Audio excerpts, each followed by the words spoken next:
Hello mga kabuhay! Welcome to episode 2 of Family and Life Update. Okay, let's just run with it with that title.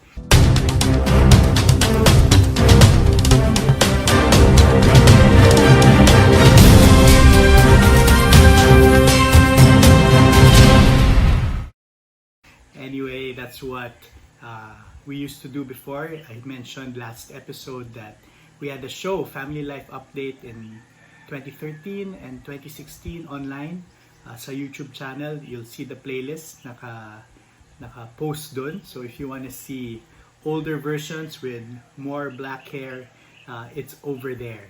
So here we are again, Family Life Update, where we look at Philippine news and Philippine happenings through the lens of faith, family, and life. Now, medyo exciting yung week that passed and a few days coming up, because the 12 new senators of the Philippines were proclaimed, and in a few days the Partylist congressmen will also be proclaimed.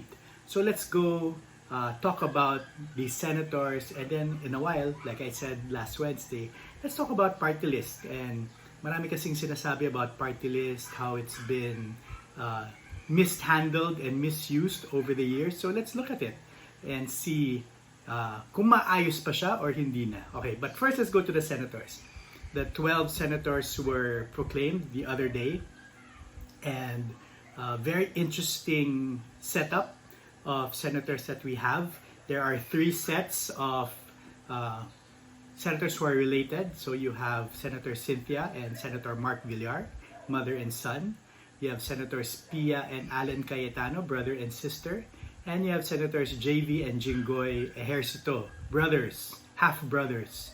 So, interesting that, how many is that? 6, 12, 18, 1/4 of the Senate are actually tandem. So, you would think na baka they'll vote together all the time, they won't go against each other, so parang block voting na rin. But you never know. I mean, I think, maybe historically, you will see that siblings or mag-ina nagbo-vote talaga together. Like I think Jinggoy was at the same time as his mom last time, and Alan and Pia were there before also at the same time. So you would actually maybe see, if you go historically, they do vote together, and maybe these 3 pairs will also vote together. So that would be a concern, but time will tell. Now, we also see now that there are a lot actually of senators who have relatives in the House. And I have a list. These lists of senators and congressmen who are related. So parang they're their own bicameral committee. So I'll go through them for you. Senator Tulfo, he has a wife and son in Congress. Yung wife niya is ACT-CIS representative, and his son just won in Quezon City. So 3 in their family are in Congress, in the Senate and in the House. Lauren, her brother, is in Congress, who actually ran in Antique using her name. Isn't that kind of odd, diba? In the ballot, it says A.A. Inday Lauren Legarda. It doesn't even say the name of the brother. And it worked. He won. He's in Congress representing Antique. Joel Villanueva, his dad is in Congress, representative of Sibak Partylist, brother Eddie. Win Gatchalian, his brother, is also in Congress. Cheese, his sister, is in Congress.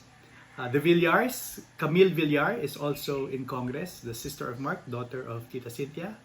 And also Tita Cynthia, because she's in Missionary Families of Christ, which I'll get to in a while. And maybe the brother-in-law of Mark might also be in Congress. Depends if Diwa Partylist gets in. We're not sure yet. In a few days, malalaman natin yun. Si Mig Zubiri, his dad, will be in Congress. Sunny Angara, his cousin, will be in Congress. Nancy Binay, her brother-in-law, will be in Congress. And this is one. Amy Marcos, of course, presumptive President Bongbong is her brother. Her nephew, Sandro. Her uncle, Congressman Barba. And her cousin, Congressman Romualdez, who might be Speaker of the House. So, a lot of Marcoses in government right now. Bong Revilla, this is interesting. His wife, Lani, is going to be a congresswoman, and his 2 sons will be congressmen. Si Jolo from Cavite and Brian from Agimat Partylist, which is actually interesting because in the list of nominees is number 5. So that means the first 4 above him will have to uh, step down or resign from Agimat for him to go up. So 3 Revillas in House and 1 in the Senate. And Senator Tolentino, his niece, will be in Congress. So how many is that? 1, 2, 3, 4, 5, 6, 7, 8, 9, 10, 11, 12. 13!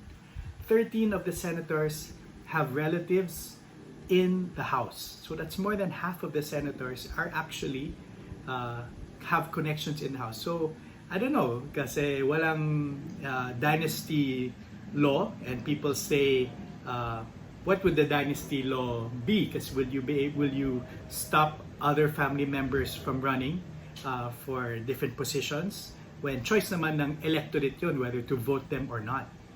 So it's an interesting discussion, but I think dynasty is dead in the water because as we saw, 3 pairs of relatives in the Senate and 13 of them have relatives in the House, and in the House you have a lot of relatives as well. So I don't think a dynasty law will ever pass. Maybe if there's a constitutional change, then that's a chance for a dynasty law to pass. I think there's one in the SK. There's a dynasty provision there. So buti pa yung SK, meron na. Maybe it can be adopted for the government as well. So that's it. In the Senate, a lot of pairs and a lot of connections between the Senate and the House. Now, let's go to the Senate President or Speaker of the House. There are lots of names coming up. And if we look through the lens of faith, family, life, let's see if this will help our cause, our pro-life cause, with either of these choices coming in as Senate President or Speaker of the House. In Senate President, you have, I hope the pictures come out, you have Mig Zubiri and Cynthia Villar.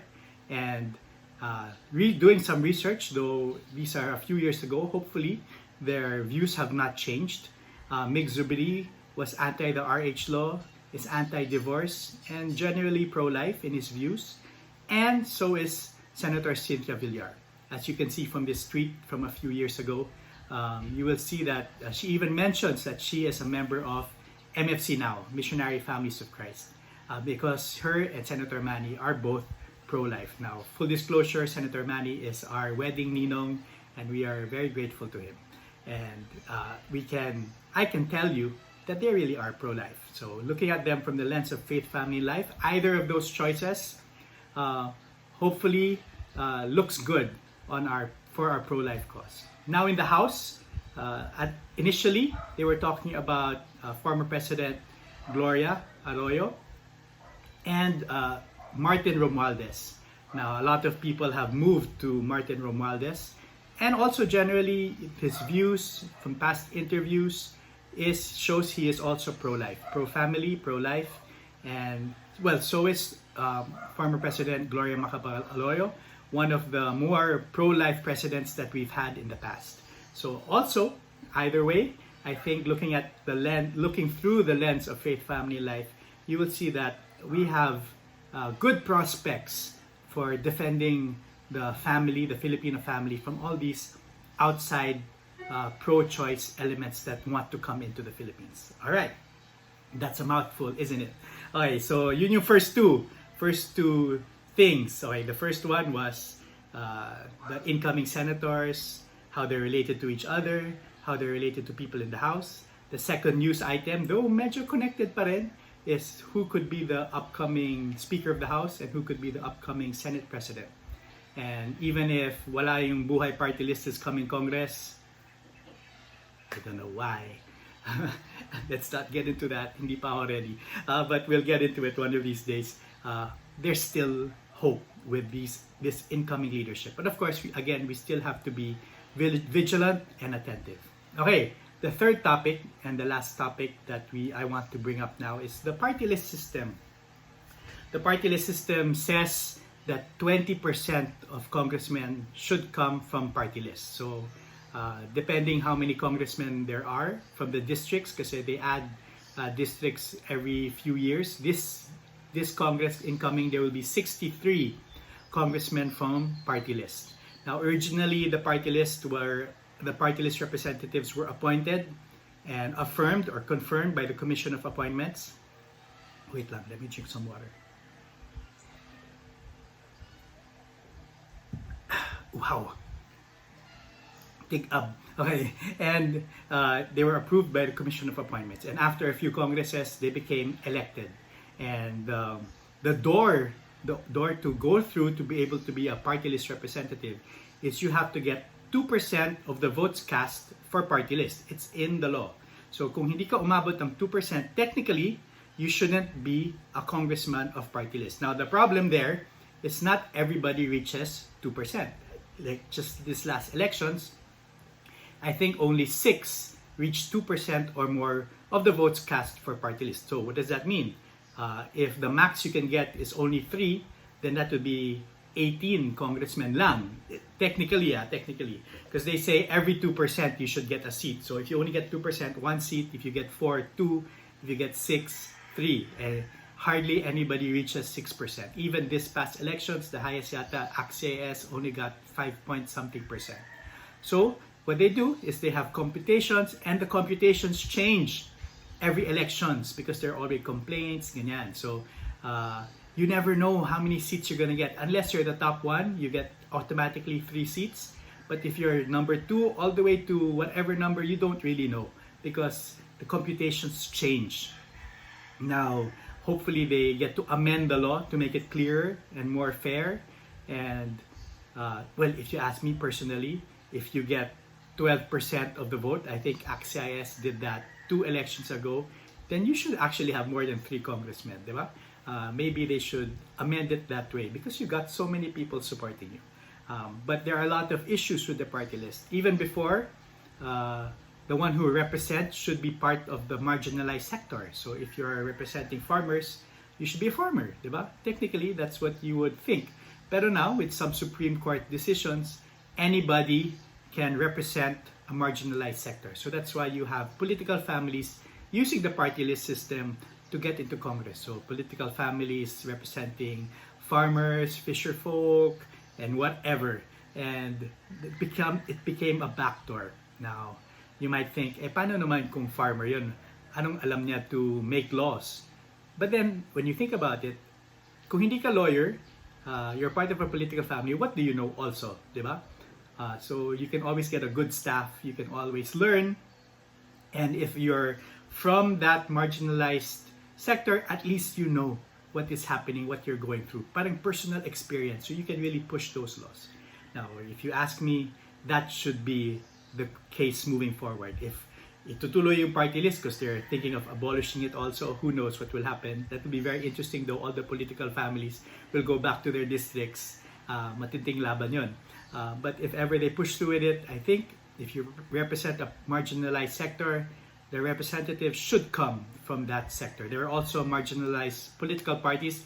That is what buhay is. So you might say marginalized sector of the unborn, hindi naman. Kasi buhay party list is a marginalized political party. So yun, that's the party list. And it's also interesting, I said Agimat, Brian Revilla was number 5. So paano siya sit, how will he sit as a congressman unless the 4 above him resign?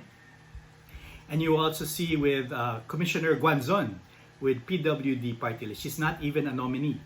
And she's saying she will sit as congressman. So that means the 5 that PWD submitted, the names, should all resign and then she goes in. Which, funny enough, is what she complained about last time with Duterte youth. Because that's what Ronald Cardema did. Diba? They had 5 nominees, they all resigned. He came in, but yung problema was, since it's a youth sector, he was too old to represent, so his wife went back and represented Duterte youth. So Guanzon complained about that, and guess what? She might do it herself. So these are the interesting and exciting things that we have to watch out for next week as the party list groups are proclaimed. Check if the original nominees are the ones that will sit, or was it used again as a backdoor for all these political families to come in. And these are things that sana inayos natin if we get there. Now we just have to do a people's movement to be able to really speak out and fix these ills in government. So that's a lot. I think that's a lot to take on this morning, this afternoon, this evening, wherever you're watching. But yeah, we will continue to look at all these happenings through the lens of faith, family, and life, and see how these happenings will affect our advocacy of pro-God, pro-family, pro-life. So thank you for joining us again on Family Life Update. And again, a reminder, buhay mo mahalaga. God bless.